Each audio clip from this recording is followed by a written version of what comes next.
Olá pessoal, estamos de volta com mais um Conta Pra Gente para continuar nosso papo sobre inflação.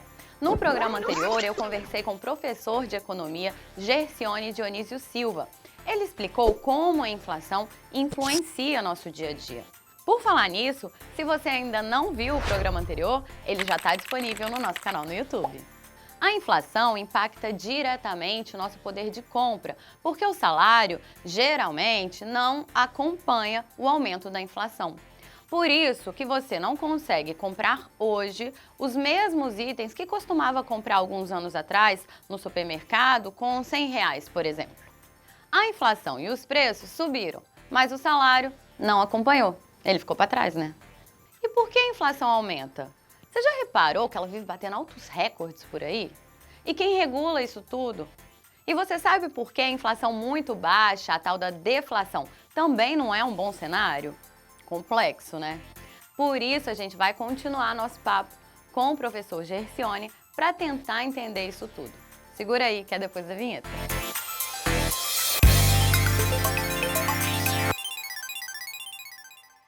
Oi, professor, obrigada por continuar com a gente. E uma coisa que eu fiquei sem entender é o que influencia esse aumento da inflação. Por que ele acontece? Então, por que a gente ouve, primeiro, né? Por que a gente ouve falar tanto de inflação nos jornais, na internet? A inflação ela é basicamente um sintoma daquilo que está acontecendo na economia.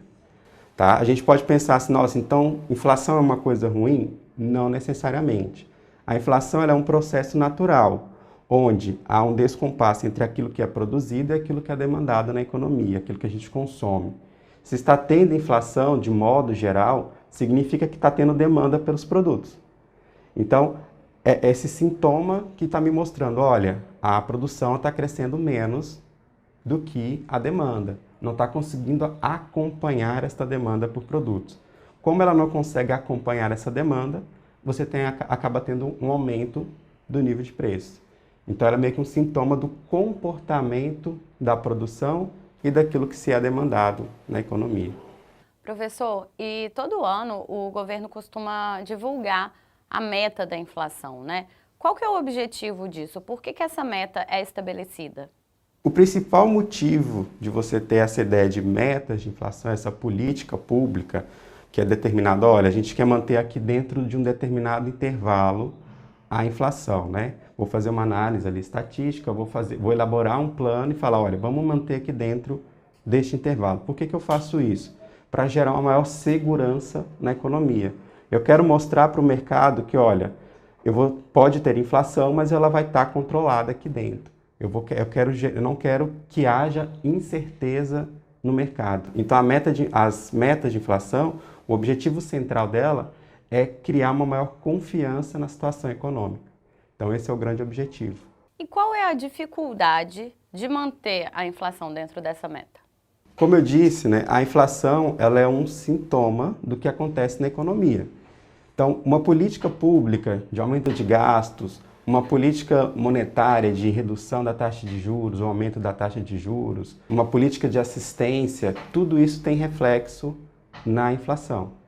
E claro que também há a parte da economia em si, demanda, oferta, o câmbio, as economias, tudo isso afeta. Então a dificuldade de se controlar a inflação, de se manter a inflação, é porque ela é um reflexo de várias coisas, de várias relações que acontecem dentro da economia. E também, o que a gente tem, né?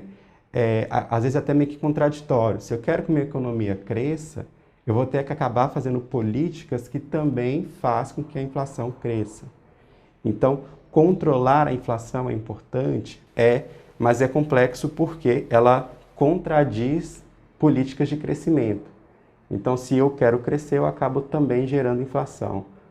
E na prática, o que pode ser feito? Qual o papel do governo nisso? Então, em termos de política, uma das grandes complexidades, né, é que você pode combinar o tipo certo de política. Então, se eu estou aumentando o nível de gasto na economia, e eu sei que isso vai ter um reflexo na inflação, eu tenho que, por outro lado, trabalhar, por exemplo, com uma política monetária, com uma política fiscal, para tentar mitigar este impacto.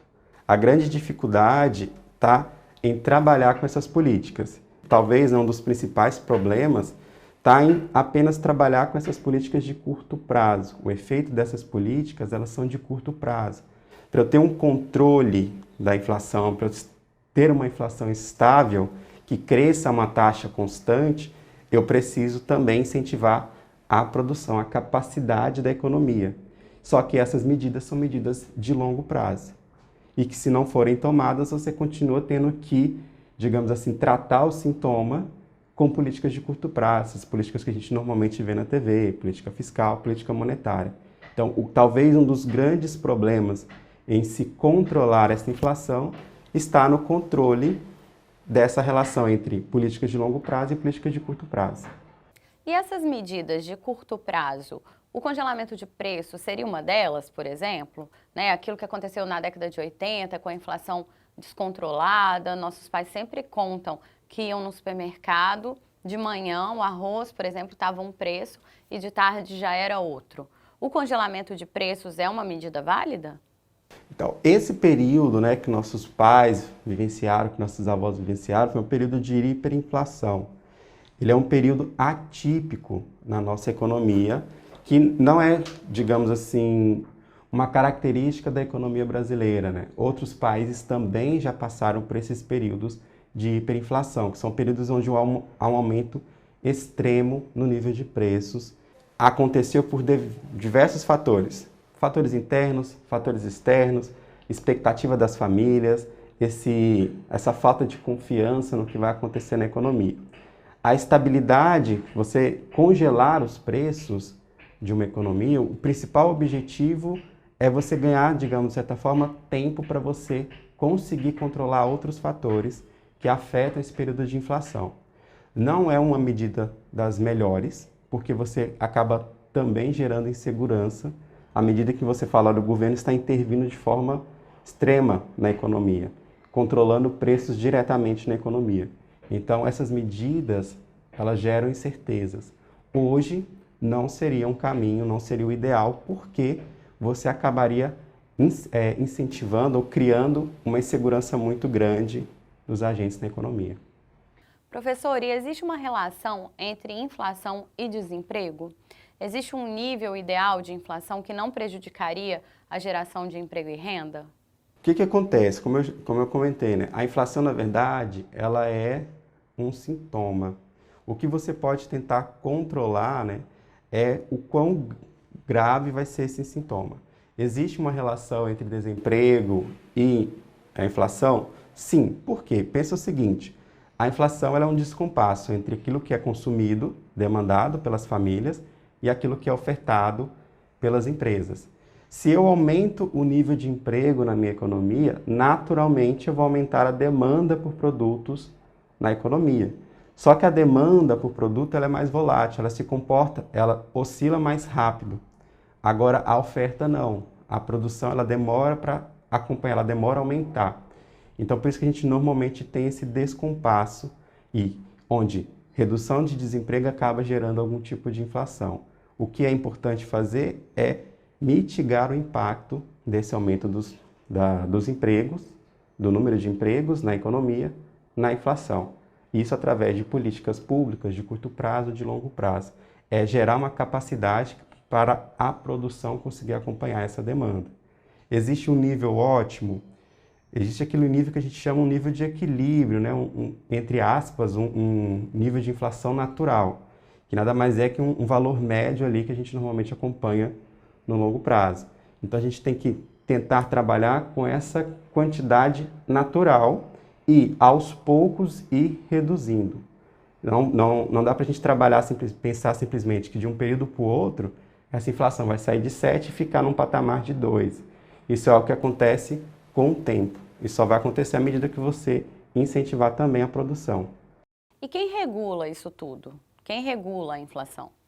De modo geral, quem se preocupa mais com esse comportamento da inflação é o próprio Estado, o próprio governo, né? O que a gente vê é que alguém que está sempre tentando controlar essa inflação, fazer medidas mais pontuais, é sempre uma questão voltada ali para o Banco Central, onde ele tenta controlar a inflação, controlar oscilação dos preços, de modo geral, né, na nossa economia, através de políticas monetárias.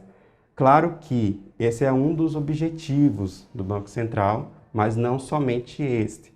E também não é só o Banco Central que fica responsável, que fica preocupado com esse tipo de sintoma da economia. É algo que o próprio Estado, que o próprio governo deve se preocupar, conjuntamente. E existe algum remédio, sabe? Tem alguma solução? Qual seria a melhor solução para manter a inflação em níveis equilibrados? Olha, politicamente falando, o caminho é combinar políticas de longo prazo com políticas de curto prazo. A grande questão, talvez, que aconteça é que as políticas de curto prazo são mais fáceis de serem vistas. O resultado é mais evidente. Então, por exemplo, se o Estado decide reduzir a taxa da Selic, isso fica muito evidente porque rapidamente você vê, no curto prazo, a economia reagindo a isso. Mas políticas de longo prazo, por exemplo, melhorar a condição da produção, incentivar a produção, criar uma estrutura produtiva que permita uma maior competitividade, isso leva tempo, tanto para esta política acontecer, quanto também para o impacto dessa política ser percebido na economia. Então, o interessante para você ter um controle de longo prazo desta inflação é combinar investimentos produtivos, ou seja, criar uma capacidade competitiva na minha economia com as políticas de curto prazo. Se não houver, né, uma combinação dessas duas políticas, o que a gente acaba tendo é sempre esse descompasso, tentar apagar o fogo ali, sem necessariamente combater o incêndio. Professor, e o senhor citou agora a taxa Selic. Explica pra gente, o que é a Selic? Basicamente, a Selic é a taxa que o Estado utiliza para remunerar seus títulos, né? É o que o Estado cobra, digamos assim, para emprestar dinheiro para outra pessoa. Então, de modo geral, a Selic a gente chama de taxa básica, porque é a taxa que o Banco Central cobra para vender títulos, por exemplo, para pagar, para remunerar seus títulos e para emprestar dinheiro para outros bancos. Professor, e a gente escuta falar que não é bom ter inflação muito baixa, né? A deflação, no caso. Por que isso? O que significa, né? A ideia da inflação, ela implica no aumento geral dos preços. Como eu já disse, esse aumento ele acaba sendo natural, onde significa que está tendo demanda, está tendo consumo por um produto. Só que este consumo está crescendo mais do que a produção. Se eu tenho deflação, provavelmente o que vai acontecer é o contrário. A produção está crescendo, mas não tem demanda, ou seja, não tem pessoas comprando o produto. E a deflação ela pode implicar numa desaceleração da economia. Por quê? Eu não vou produzir já que não tem para quem vender. E a deflação, de certa forma, ela pode levar a essa ideia, né? Pode ser um sintoma deste comportamento da economia. Está sendo produzido, mas ninguém está comprando. Então, isso gera, de certa forma, né, um desincentivo ao setor produtivo em continuar aumentando a sua produção. Ok, professor, muito obrigada por ter participado do programa, ter tirado todas essas dúvidas. Foi um prazer conversar com você. Ok, eu que agradeço pelo convite e pela participação. E o programa Conta Pra Gente de hoje fica por aqui. Valeu, pessoal, até a próxima. Um beijo. Peraí que eu vou fazer de novo, tá? Tá tudo travado. Mas o Henrique, meu sobrinho, gente, inclusive, ele tá aprendendo tudo sobre economia já tá sabendo poupar, já tem uns pouquinhos dele lá pra colocar a moedinha. Henrique, gracinha. Uhum. Então tem que fazer isso de novo. Não. Ah, tá, acabou, gente. Então peraí.